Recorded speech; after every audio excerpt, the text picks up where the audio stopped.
చూస్తే రాష్ట్ర ముఖ్యమంత్రి రేవంత్ రెడ్డి అమెరికాలో 3వ రోజు పర్యటిస్తూ బిజీగా ఉన్నారు.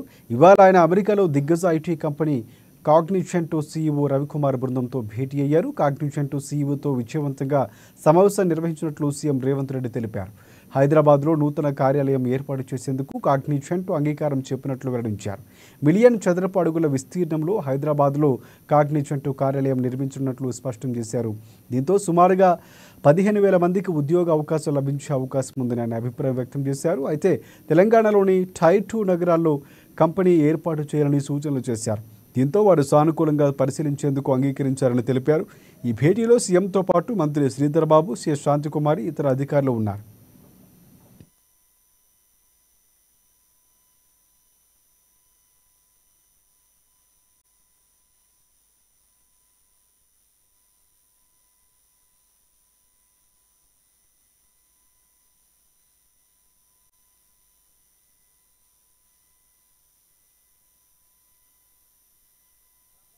నైపుణ్యంకి చాలా డిమాండ్ ఉంది. నైపుణ్యత నేర్పడానికి కొత్త యూనివర్సిటీని తెలంగాణ రాష్ట్ర ప్రభుత్వం తీసుకొచ్చింది. ఇది పీపీపీ మోడల్. Most likely